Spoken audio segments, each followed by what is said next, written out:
Greetings, ladies and gentlemen, and welcome to this latest version of Tales from Outer Space, where I take an HFY story from somewhere around the internet and read it aloud for your enjoyment.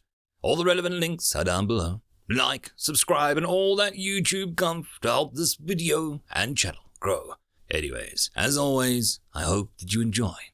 I would just like to thank the following Tier 5 patrons and channel members for supporting the channel: FallenAngel, BuzzKillington, Datamagnet, and Bob the Dragon.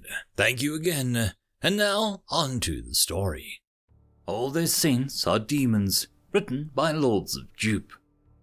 It's been said that if a human is your ally, you'll run out of enemies fast. It's also said that if a human is your enemy, you run out of time faster. Having seen the double-edged life that they live firsthand, both of those sentiments are trustworthy statements of principle, if not definitive facts.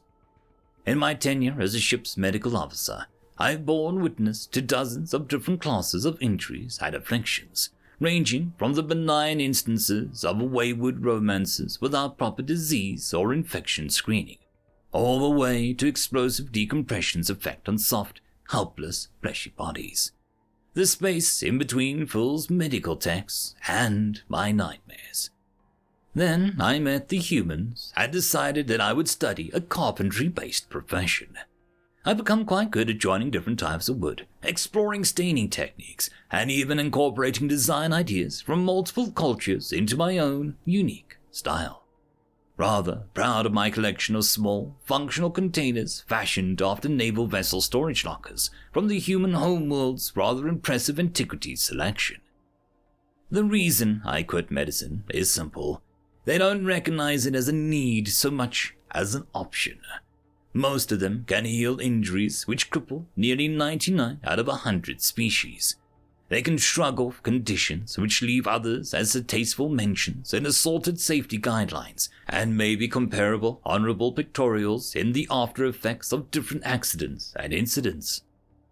Their immune system is so robust that they've been known to inflict curative measures on species with soft, porous skins, transmitting their own helpful, healing cells through their membranes and reducing the already accelerated delay between affliction and recovery into next to nil periods. Frankly, finding out an infant born in the harsh, nearly hateful gravity well of a death world is more capable of rendering aid by being placed next to an emergency client than I can after 56 stellar cycles worth of experience and study, well, it's enough to make picking up a hammer and nails seem like a natural decision, really.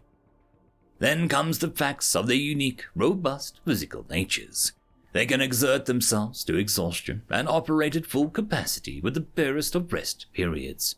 Some can stave it off even further, so long as they have a mild, fully legal liquid stimulus available and a clean mug to drink it. Watching dozens of work crews come to a screeching halt when they can't find the atmospheric components, pressure, or temperature variances, and all of them staring at a lone human dragging their workload along the exterior gantry of a shipyard is a thing of terror and majesty. They simply do not recognize the limitations as almost any sapient species should, could, or would. At first, I chalked it up to the fact that almost all of them are insane to such a degree as to influence their offspring to follow the same nigh-religious fervor for dedication, loyalty, and steadfastness in the fact of opposition, real and perceived, until such a time as I saw that even their orphans can, and did, exceed their counterparts from every other race that I've witnessed with them. One fateful day, though, it comes to mind. Whenever I think of the humans, I think of the Zdraxi insurgency. Zdraxi are, or rather were, insular, xenophobic, and downright unpleasant, and enjoyed that mindset on a cultural level. The humans, having met dozens of species by then, simply laughed it off and carried on with business as usual. That stellar cycle was a bad one for the Zdraxi people. They found themselves in possession of a shipping lane being used by the humans to ferry supplies for their perpetual missions of mercy. Their homeworld produces a vast amount of interstellar medicines, you see, as their soil has properties which mark it as a primitive yet productive, according to the lay scientists of my own people. We really need to work on our terminology, especially as it involves humans. The first quarter of that specific stellar cycle, the Zdraxi attacked one of the Mission of Mercy ships, the IPU St. Jude 4, named for one of their long-dead religious zealots who supported long-abandoned causes, ideologies, and medical cases. Miracles were attached to their venerated symbol, which I can respect. Frankly, with their unique gifts being so inborn to them, a miracle or two wouldn't be too far out of place, really. After the Zdraxi bragged about how the religious personnel were fed into their own fusion engines and the supplies shot into the nearest star, eschewing all value to them, the human simply smiled, closed communications, and went dark for a few lunar cycles. The warlike Gred immediately pulled every resource and ally from the sector of space, as did the Lbry, Deneuve, Agesta, and both of the perpetually warring clans of Denai who infested the asteroid belts littering the region. All of those races had once, at some point, sparred lightly with the humans. The Zdraxi did not recognize what those signs meant. How could they? No human enemies were known, only their many, many allies. So many allies they littered the skies of thousands of worlds, many with welcome signs affixed to places no human foot would ever tread, written in soul prime common tongues, brightly lit at every moment, constantly announcing themselves as friends of the human race. Today we talk about the humans, and I'll think about wood. I grow it in abundance here, in what used to be one of their largest deserts. Once they realized that the interstellar sales of lumber would profit them immensely, they erased a desert and installed a jungle. At some point it had been one. Presumably they liked sand the first time. Their tastes change, I guess. For now, I'm happy. My fans are covered in sawdust, not blood. My wonderful friends have gifted me with a phenomenal contract which practically guarantees me a lifelong program of labor and productivity, all at such a glorious profit. I cannot read fast enough to make heirs in sufficient numbers to render me poor ever again. This, incidentally, is from a species which lays eggs by the thousands in our season. Do consider that in depth, if you please. My factories now make coffins. We are the only ones who produce them for the humans now. My species' unique physiology of multiple limbs, saw-like claws, expressive, intuitive minds, and affable modes of personal conduct, were naturals at the job, practically born to be an ally to anyone and everyone. Well, not everyone, of course. You killed our ambassador for peace when you shot down St. Jude 4. We asked for this contract and for their help. They enjoy helping their friends so very much.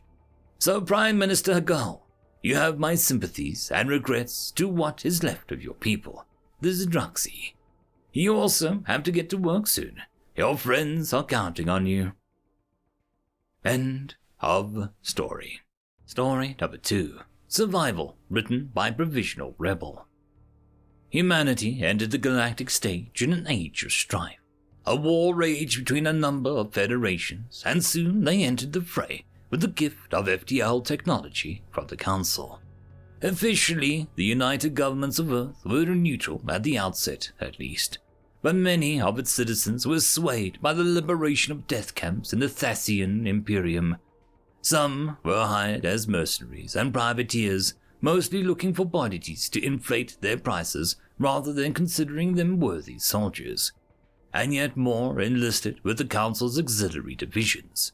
Regardless of where they ended up, the galaxy soon learned the horrifying truth of this young race. Humans cannot die. A grotesque oversimplification, because, as we know, humans are every bit as mortal as the rest of us. But it only took a single pick feed recording a human stabbing a Theresian soldier to death. He was propped up against the inside of a trench. after having lost an arm and being shot several times in the torso and left for dead by the mercenaries who hired him. The Thasian helmet recorded him as it tried to loot his pockets for valuables. But with a single furious swipe, the human had lodged a piece of reinforcement bar through the side of the enemy's neck and killed him instantly. The rumors quickly began to spiral out of control, humans rising from the dead to enact their vengeance on the enemy. They became even wilder when it was discovered that the soldier had both survived the battle with the aid of another human and, upon being returned to Earth, received what was now called augmetics from their more refined medical personnel. Thomas Jackson became a legend, and many journalists clamored to discuss what surely must be a harrowing but unique tale of survival. The council racers were shocked when they saw the interview took place in a hospital specializing in these augments. Legs, arms, and even organs were replaced with machinery, some from accidents, and some from wars and conflicts fought on their home world itself. But there was finally an explanation to be found from the experts in human biology. Humans lack bliss. In a whole of the known galaxy, death comes with the release of endorphins, and a catastrophic wounds to the body see the brain drowned in chemicals to protect us from pain and ease our suffering so that we can die in peace. However, when the human body is damaged, it is sent into overdrive with potent toxins like adrenaline. They will bite and claw and fight with every ounce of their strength to survive and are capable of doing so even after significant damage. This was not a unique mutation or a fluke that had allowed the young human to overcome death. It was the whole species who was able to shrug off pain and wounds and continue fighting for hours or even days if provided field care. They can be killed, to be sure, with enough damage to certain organs, but a human with an ounce of life left will fight for war. This, of course, allows humans to engage in what can only be described as suicidal tactics, such as their drop pod assault forces. The impacts of these pods could very well kill any non-humans who attempted to make a planetfall in such a manner. But many worlds were liberated in the decades after their introduction, and sieges that had lasted years were shattered. Perhaps now, then, we should consider the truth as we know it. Humans cannot die is a Thasian ghost story of a long war, but their failing to die is all too easy. End of story.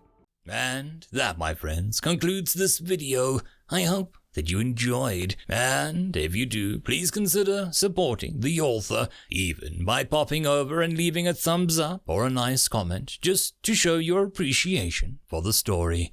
However, if you wish to support this channel, there are links down below which will help immensely. I will see you all in the next one, and until then, I hope that you have a fantastic day. Cheers.